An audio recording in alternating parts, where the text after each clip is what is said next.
Lynn, let me start with you. What's your view about the Commonwealth in 2022?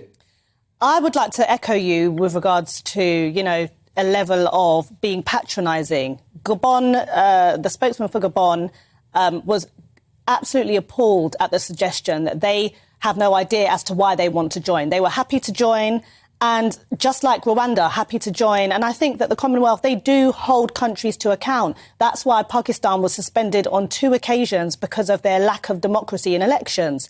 So here we have the Commonwealth where people voluntarily can either leave or join. And to compare it to, the empire of old makes absolutely no sense. And it actually makes Meghan and Harry look really ignorant. Indeed, I think it's patronising, Neil Hamilton. I think it could even be considered mildly xenophobic or even racist. Well, not only that. To patronise those 54 nations who voluntarily are part of a special post-empire club. Yeah, and there's nothing to be ashamed of in saying that the Commonwealth is part of Britain's imperial legacy, because there were a lot of good things about the British Empire. And the thing that unites the Commonwealth, even though there are now new members who were not part of the British Empire, is the British connection. That's not to say that this is the empire reborn, but the ties which were forged through decades, in some cases centuries, of imperial attachment now are recreated in the modern world as a collection of nations that are equal to one another. And, we've got not just Gabon, which was a French colony, but, Angola, which was a Portuguese colony, Cameroon, which was a German colony before the First World War, and then mandated to France after 1919, as well as all the countries which have become independent from British rule in the last half century or more. And it's a massive force for good in the world.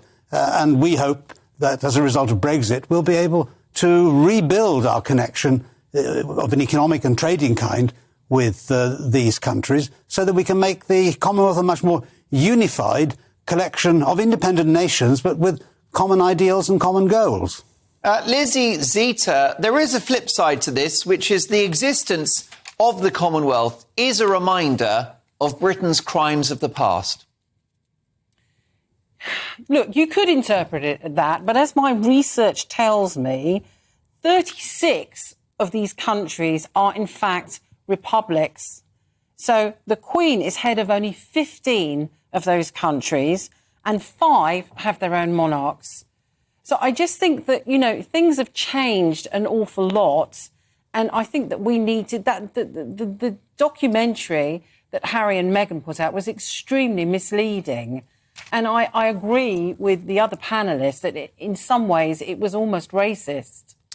I don't know if I would say it's racist, and I can understand when people do say parts of the Commonwealth historically, being obviously Britain specifically, had a level of control and implementation of the rule of law, even though the rule of law is good. I think some countries felt that they couldn't make their own way in the world. However, in today's society, bring things up to now, if a country can prove itself economically, it can be an equal partner, like Canada, like New Zealand.